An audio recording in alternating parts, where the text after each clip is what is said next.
Hi, Miriam, and hi, everyone watching out there. Thank you for joining us for Saving Your Own Life, a conversation on suicide prevention awareness. As we all know by now, September is Suicide Prevention Awareness Month, and so we are wrapping up all of our True Health suicide prevention activities with this awesome conversation on how we can help. You can help yourself and help others who might be thinking of self-harm as a way out. So I'd love to introduce Mrs. Miriam Perrin. She's a licensed mental health counselor, and she's going to tell us about her experience. All right, thanks, Liz. Hi, everyone. My name is Miriam Perrin. I am a licensed mental health counselor, and I have been working in this industry for over 15 years now, altogether. And I've been working in Central Florida for at least 10 years. And currently, I run a private practice, and I do have a contract. I work with different contractors as far as doing crisis counseling, grief counseling. And my favorite population to work with is actually adolescents. So I'm excited to be here today to share my thoughts on suicide awareness because this is a very important topic. Absolutely. Thank you for being with us. You're welcome. All right, so let's just jump in. So, can you tell us your thoughts on just general thoughts on suicide prevention, like the importance of suicide prevention? Well, the suicide issue is a public health issue. So the reason why it's important is the more we talk about it, the more we normalize the conversation. There's such a taboo when it comes to talking about suicide.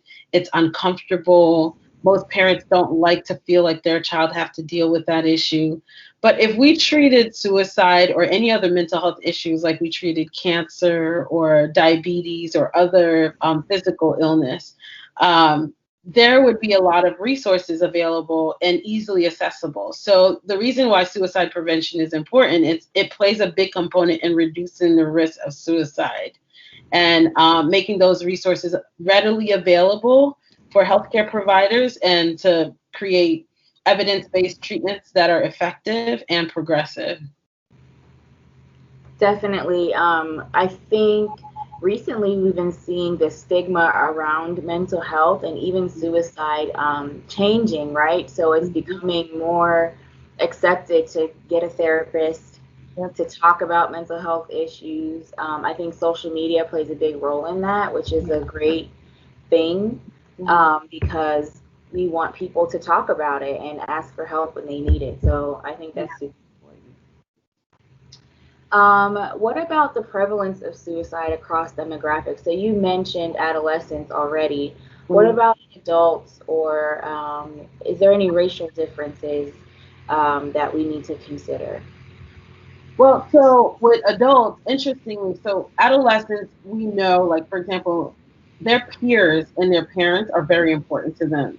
And peer relationship is extremely important, and they rely on how they're viewed, right? So that's why the anti-bullying campaign is really great because when you see an increase of suicidal ideations and attempts because of bullying, that campaign directly attacks that. Among adults, what you see is, especially for example, like with men will attempt a lot more, and their attempts are very successful, more successful than women, and that's what makes it very dangerous. Um, and for adults, some of the common risk factors are physical illness, disabilities, chronic pain, especially when you see someone who got into a horrible car accident, they lose their sense of purpose. And so there's a feeling of hopelessness. And so those risk factors can play a huge factor when it comes to suicide attempts and ideation.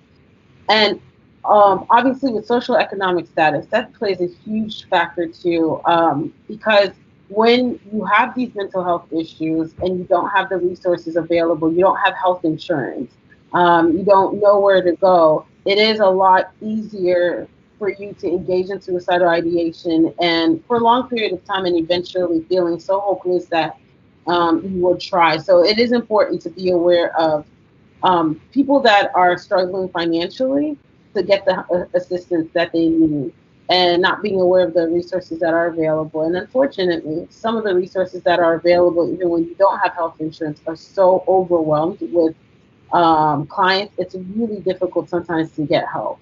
Right.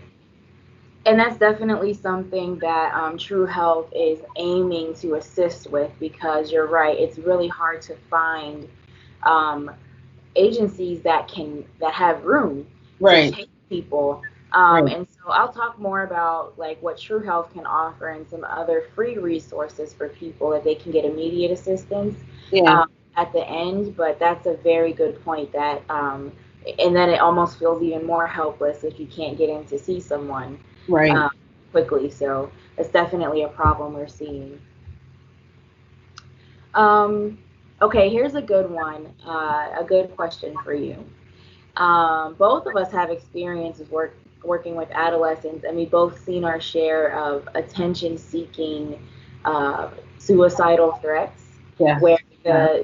the kid is just not really trying to hurt themselves, but they know they'll get a reaction if they say that, or unfortunately, sometimes they even try to do something, but really they don't want to harm themselves. So what's really tricky for parents is, how do you know the difference between a real suicidal thought or threat in your child versus they're angry or they just want your attention?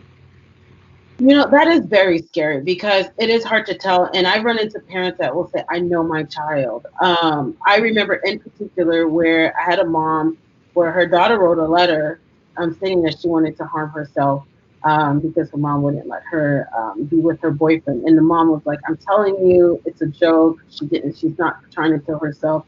And long story short, she was Baker acted. And the child eventually said, I wasn't going to do anything. I was just trying to get my mom's attention. It is important for parents to realize that you cannot risk your child's life for that. And that's what I asked the mom. Are you willing to bet her life on it?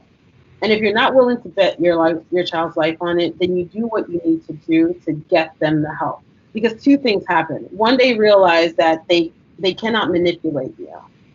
So no, you don't get to go to the concert if you make threats to harm yourself. You get Baker acted and you get to be isolated from your friends and family for 3 days. So it for some kids they're like, whoa, I'm not gonna play with this again because I end up getting Baker acted.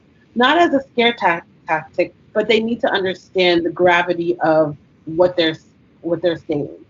The other thing that is also important for parents to realize is it's not normal for kids to go, I'm going to kill myself. There's clearly a pattern of unhealthy coping skills. So it does present an opportunity for parents to get the child help to at least learn appropriate coping skills to deal with their feelings when they get upset. Because when you get upset and you make threats of suicide, that's a far jump.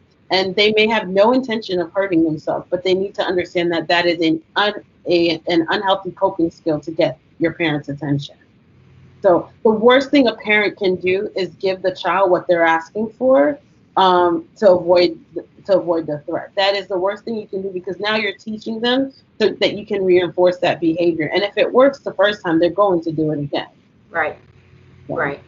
That's really good advice, and I think that's worth being said again. Don't risk your child's life for it. Always take it serious, and at the end, the worst that can happen is they learn a lesson of not to use that as a coping skill. So that's really good, and it's hard for a parent to go through. So that's really good advice. All right, let's talk about COVID. Yay! Yay!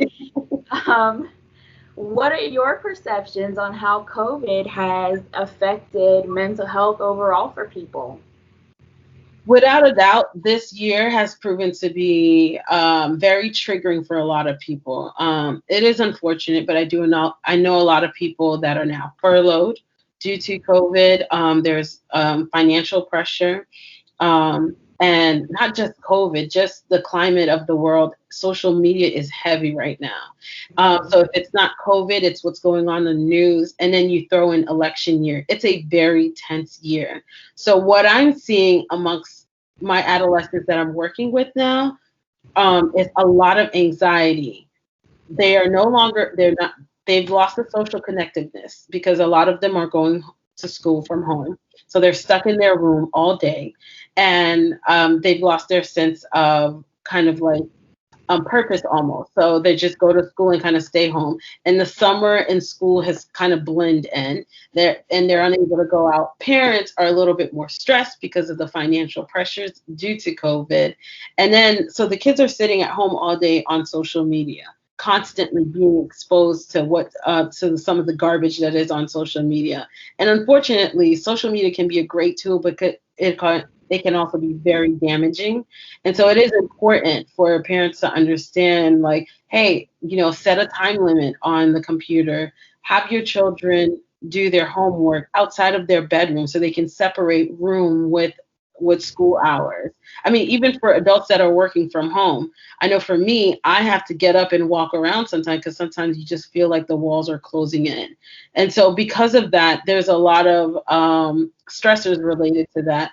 On top of that, a lot of clinicians are providing services online. So then you miss that connection too. So there are clients that were already receiving services and that were already dealing with mental health issues. And now our contact is limited. And as clinicians, we do the best that we can to make it feel the same. But I mean, it's not always the same for some of the clients, unfortunately. So COVID and everything going on has definitely added an additional risk factor to everything going in our world today. For sure. And in my practice at True Health, I see more adults. And you talked a lot about losing the sense of purpose. So people lost their jobs and they're just at home and they just feel like they're not contributing anything financially, just anything to the world and then anything to their household. And they feel hopeless, like no one knows when this will be over. And that has really increased, from my experience, the thoughts of, oh, I'd just be better off, if I wasn't here. Or I'd just be, maybe I wouldn't be such a burden on my family if I wasn't around anymore. And those are concerning statements because that means you're kind of going down the rabbit hole of thinking of a way out. You don't see any other way out. And that's definitely been more prevalent when I'm seeing, my clients and my adults. They just don't know what to do. And another thing from the clinician perspective, and I don't know if you've experienced this, the coping skills we usually suggest, we can't suggest anymore. We can't say just go take a walk. We can't say take a trip, take a break from life. There's nowhere to go. So there's nowhere to go, yeah. That's been tricky as well, trying to be creative in how to take breaks and get out of the house. Absolutely, yeah. And parents are not getting breaks now. Yeah. Their world has been meshed together between work and checking in on their children and making sure they're doing homework. Parents are now teachers and they still have to maintain their day job. So it's been very stressful. Yeah. Yeah. So what are some warning signs that if you're dealing with like a family member, someone at home that they might be thinking of harming themselves? What can we look for? So there are the easy to see warning signs. The crying talks about death, social isolation, saying goodbye, talking about feeling hopeless, feeling an incredible amount of guilt, reckless behaviors. So those are your easy to see warning signs. Some of the trickier warning signs, they may seem like everyday stuff, but someone with history of mental health illness, history of substance abuse, chronic pain and illness, childhood trauma, past attempts, family history of suicide, or even being exposed to another suicide. So especially with adolescents, if they know a friend or a student attempted or was successful in their suicide, it is very important to talk to that child. Even though if your child is always happy and never had these issues, it's important to have those conversations. And what we're seeing, another one is what we're seeing a lot in 2020 is sudden stressful life situations. So you have people that always had their job, had their careers, their life was pretty much set, and suddenly they're furloughed or their company got shut down. Right. So that is proving to be very stressful. And then another, I think the one that is the most dangerous one is when you know someone who is depressed and they finally decided to go get help, and they're on medication, and their mood has elevated a little bit. And so family members tend to relax, like, oh, Johnny's doing great. And then all of a sudden, Johnny attempted or tried to, or was very successful. Usually what happened is the medication gave them just enough energy to actually complete the act that they've been thinking about. So those are very important to be aware of. Mm-hmm. Another thing with the medication, sometimes people get on medication and it helps and they feel better, and then they say, okay, I'm better, and then they stop taking it. Mm-hmm. And that does more damage usually than good, because if you stop those meds cold turkey, you can have some pretty serious side effects, which include suicidal thoughts. So if you're out there and you're listening, and you're on these medications, please do not stop taking them without the assistance of your doctor, your prescribing psychiatrist, or your MD, your family practitioner, whoever is prescribing it. If you'd like to get off of them, there is a way to do that is safe. And if a family member is going through that, please encourage them to continue to take them until they have medical instruction on how to stop. I'm glad you brought that up, because that's pretty big too. Another thing that I've seen is, if you notice, let's say a family member is usually down, they've been kind of depressed, and all of a sudden they're very happy, and their mood shifts to the other extreme. Sometimes that means that they feel relieved, they've decided they're going to take their own life, and they feel better, and that's their way out, and so they might seem really, really happy, and it's because they made up in their mind that they're going to get out of their situation. And that can be tricky too, because you think, oh wow, they're not depressed anymore, they feel better, so I don't have to pay as much attention. But sometimes that means to pay more attention, to start asking questions there. That's all tough. And at the end, like I said, I'm going to talk about some resources and hotlines and things that you can call if you're seeing any of these warning signs with your family. And if you have any questions on what to do if you're seeing them, you can leave them down in the comments of this stream, and we can definitely answer them for you and point you in the right direction. So definitely use the comment section if you have any questions or concerns. So I guess that brings me to, what do you do if you think your loved one is showing warning signs, or if you're having these thoughts yourself? Well, the first thing, if you know someone that's having these thoughts, be non-judgmental. Listen to them and avoid judging them or making comments like, but you have so much going on. And I think the intention is to make them feel better. But it's important to understand that once they're there, it's not the time to tell them what to do. You're not trying to solve their problem. You're just trying to provide as much support. It's also very important to not be afraid to ask them, hey, are you having suicidal thoughts? What are your plans? Do you have access to commit those plans?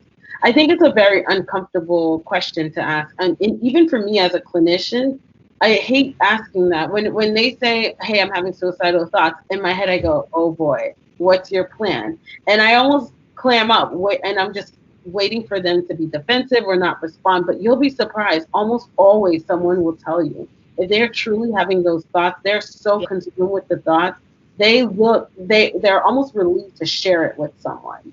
And at that point, when they say they have a plan, with as much love and support as you can, say, I'm doing this because I love you, but I do have to take away your gun, or I have to take away the knives that you own. I have to take away for me, it's always car keys. As soon as they tell me they have a plan, I'm like, okay, is it okay if I take your car keys? And then I explain to them what I'm going to put in place to make sure that they're safe. So as clinicians, it's very important to be careful, because we don't have that relationship with them yet. But with family members, it's different. And if you know someone is suicidal and you don't feel comfortable getting in the car with them to take them to go get help, call the police, and let them know that you have someone that has expressed sign wanting to hurt themselves, and they will take them to the hospital for you. It is important to let them know that they will have to wear handcuffs. I always explain that, and I tell them it's for the safety of the officers. It's not because you're not under arrest, because that alone can be very traumatic for individuals. And sometimes you can just follow them just so that they can feel like you're going there with them. Obviously, you can't ride in the car with them. The other thing too is if you think you're having suicidal thoughts, avoid trying to handle it on your own.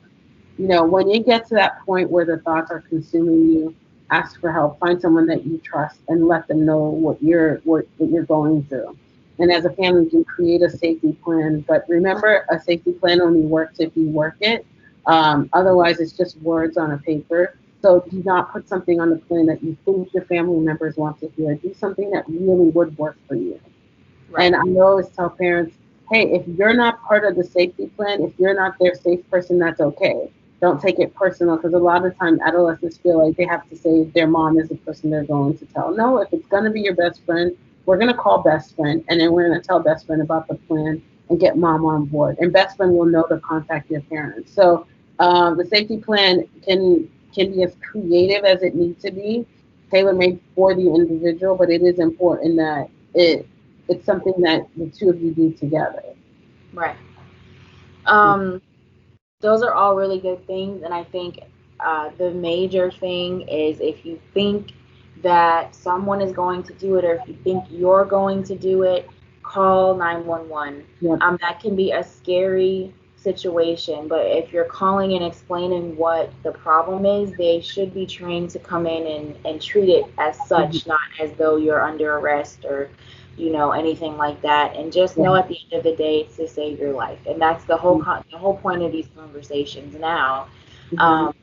They can feel tough, but the more we talk about it and the more we have things like this event and putting resources out there, the easier it becomes if you ever run into that conversation, because you'll know what to say and what to do without feeling nervous or anxious about it.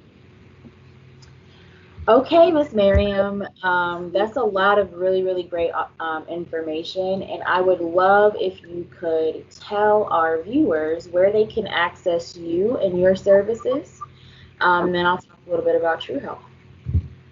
Okay. Well, if anybody wants to access my services, I mean, I just use my cell number. You can contact me at 407-799-7072. I do provide private counseling. Unfortunately, at this time, I don't take health insurance, but that's where True Health comes in. And also, another way, if you having, one thing I did forget to mention, take advantage of the National Suicide Hotline. Yep. Especially if it's like in the middle of the night, you might be afraid to call the police, or that whole process might be scary. They're very resourceful, and their number is 1-800-273-8255, and I'm sure that information will be readily available. And if you forget the number, just type in suicide hotline and it will pop up. Yes, I was going to mention the same. It's a great resource, and we're going to put that information in the description of this event, the phone number, and there's also a website. Again, it's the National Suicide Prevention Lifeline that you can call, and it's a free service, and they have people there that can talk you through some things and instruct you on what to do next, next steps. There's also going to be a few links to some other resources that people can access for free. The National Alliance on Mental Health Illness, the Substance Abuse and Mental Health Administration, the National Institute of Mental Health. We're going to have all those things linked to this event, to this video. Also, there is an app that the National Suicide Prevention Lifeline has, and it's called My3 app. And what that does is a safety planning app, where if you don't want to write it down or whatever, you can download the app and put in your information there to create a safety plan. You can share it with family members and things like that. So that's a really cool way, and some maybe a little more engaging for our younger folk out there. Absolutely. So definitely thank you for joining. I want to talk a bit about True Health because we do take most major insurances if you're looking for mental health counseling. We have our offices in our Lake Underhill location, in our Sanford location, where we have on-site mental health counseling, but also we have telehealth services. So it doesn't matter where you live in the city, in the Central Florida area, you can access True Health's behavioral health service through telehealth. And just so we all know that we also offer adult care, pediatrics, labs, we have dental, we have a pharmacy on site, we have OB services, podiatry, x-ray. We have express services in Castleberry and in Lake Underhill. And that's really nice because we offer holistic, integrated treatment. So if you come to me, let's say for behavioral health services, I can then talk to your PCP as well about medications or medical issues that you have going on. We also have awesome case management services that links all of your providers together. So True Health is a great option. Again, if you don't have insurance or if you have major insurances, we likely take your insurance. If you have any questions on the True Health services, you can leave them in the comments and we'll direct you to where you need to go. And again, my name is Liz Buford. I'm the Director of Behavioral Health, and this has been Miriam Perrin, a licensed mental health counselor and expert in the field. And we thank you all for watching. Miriam, thank you so much for joining us. Thank you for having me. And again, one more time, if you have any questions or concerns or just need a little help, drop them in the comment section. And you can call 407-322-8645 if you'd like to make an appointment with any of our True Health services. Thanks again, Miriam. We'll see you soon. All right. Bye.